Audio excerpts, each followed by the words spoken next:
Today in class, we're going to cover 9.PCH.1.6 content. This content is all about skin cancer and the three most common types of skin cancer. So in this link, in this content page, you have three different links. You have a skin cancer CDC podcast, a skin cancer PowerPoint, and a CDC skin cancer information. So before we get into the PowerPoint, I'm going to show you the podcast that you can listen to at any time. Of course, all you have to do is click on the podcast, and it is a 5-minute. It'll just tell you more information about skin cancer.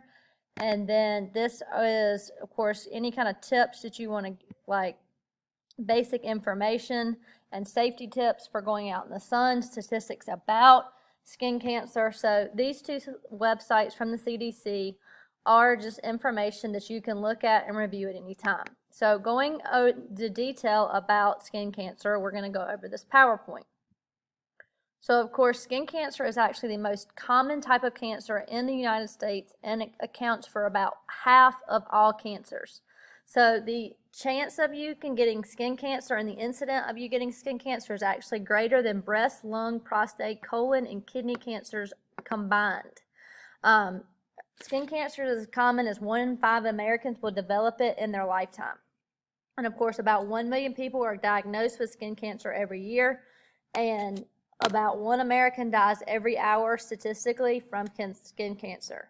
While there are many different types of skin cancer, we are only going to talk about 3 today, and that is basal cell carcinoma, squamous cell carcinoma, and melanoma. And of course, basal cell carcinoma is the most frequently and the most common type of skin cancer there is. There's actually about 2.8 million every year in the United States. And of course, the basal cell carcinoma typically occurs in very heavily sun-exposed areas of your skin, like your face, your arms, maybe your back. Like I said, face, neck, ears, lips, and nose are very common places. Even though basal cell carcinoma is very common, it very rarely results in death, but it can spread, of course, and cause serious health problems. But the thing with basal cell carcinoma, it grows and develops so slowly. Most of the time it is caught very early on, and it is just biopsied out, and you make sure you have clean margins of your mole, and you move on, and most of the time treatment is not even necessary. So of course, it typically occurs as a light pink or flesh-colored bumps that appear with pearly or waxy appearances. Like I said, it grows very slowly and almost never fatal, but if it's neglected, it can grow to the point where it's disfiguring. Like, it can grow so large where you have a disfiguring surgery and it's necessary to remove, versus it just being a common little thing in the office where you get a stitch in it and you take it out and it heals. And of course, it's common all over the country, but it's definitely more prevalent in the southern states, because of the fact that southern states, you are typically exposed to the sun more. Because think about it, like right now with the winter, we're not exposed to as much sun because it's cold outside. We're wearing long sleeves, we're wearing sweatshirts, long pants, and of course in the summer, we're in short sleeves. You go to the beach, you go to the river, you go to the pool, you're in a bathing suit, and a lot more skin is exposed. Next, we're going to talk about squamous cell carcinoma, and that is the second most common skin cancer. There's about 700,000 cases each year in the United States.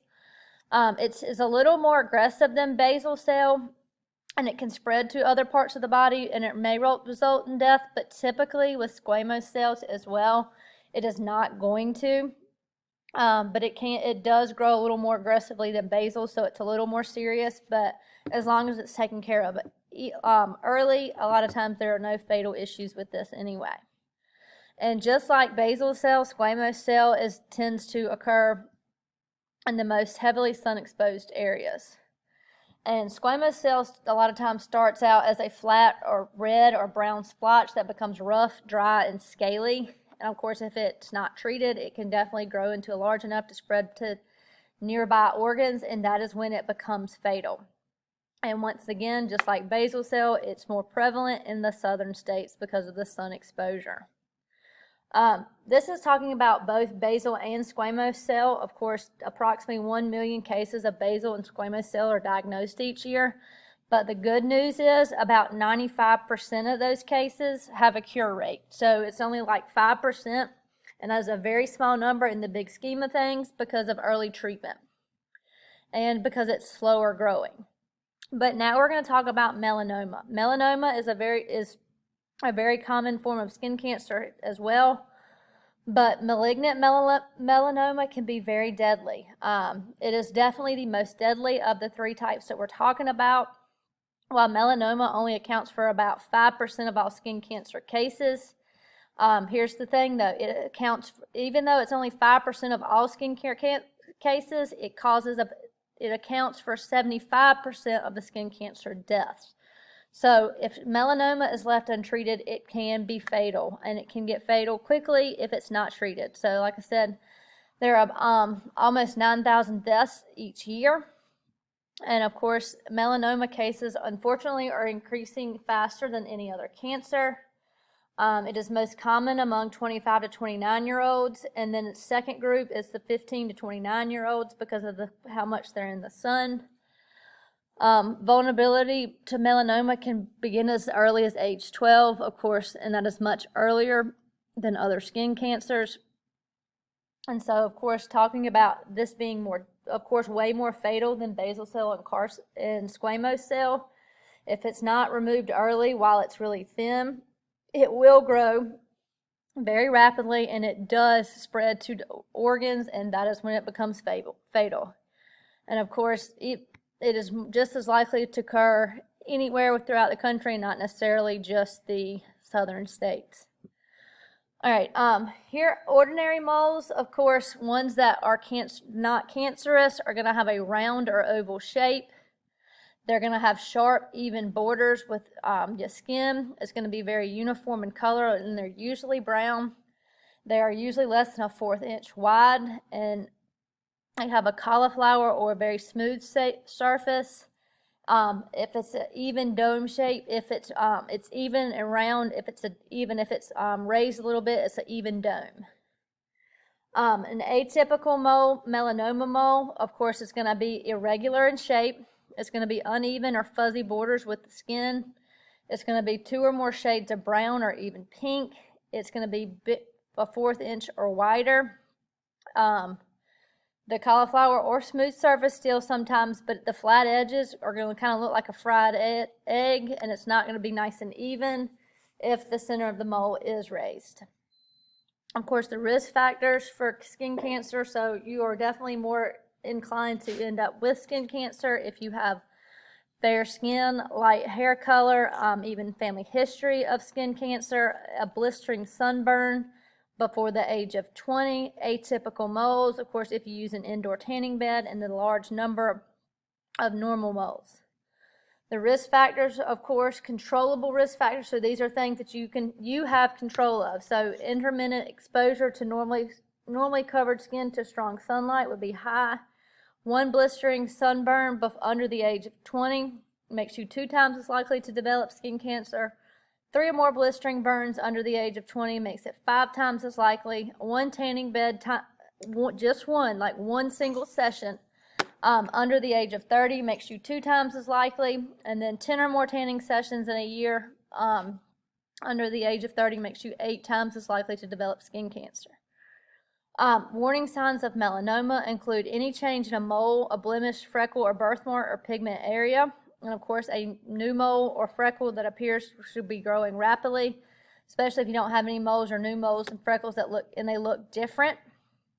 And so, like I said, the way to check a mole is to use the ABCD test, and the A is asymmetrical. So an asymmetrical means it's not the same on both sides.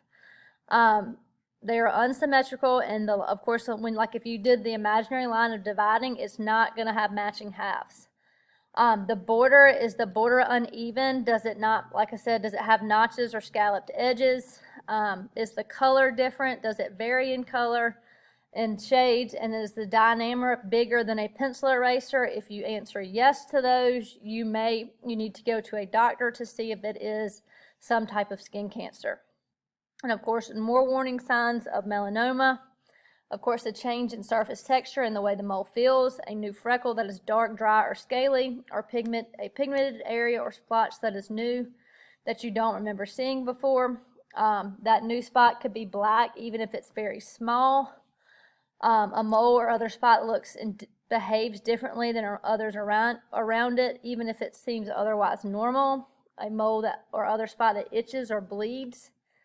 Redness, other color or shadow extending into the surrounding skin. So like I said, this is a map of like where does it matter where we live, and as you can see, like some of these northern states have way less cases than some of the southern states. So, and that has to do with the exposure. Of course, the UV index has a lot to do with it, and the ultraviolet rays, and of course the ozone shields the earth from the harmful UV radiation. And when the ozone is depleted, when the weather and seasons cause different amounts of UV radiation to reach the earth. So when UV indexes are high, you have a higher chance of getting sunburnt, being, of course, increasing your chances of skin cancer. So of course, you can look up UV rays on any weather app, anything else like that. And of course, we are not going to do that because we're not going to discuss in a group what things about skin cancer. So that covers the information for skin cancer. So the assignment with this objective on skin cancer is a quiz, and of course there is just multiple choice and true false. You have one attempt to take it. It's, I believe, 20 questions. So once you submit that, you will be finished for the day. Of course, let me know if you have any questions.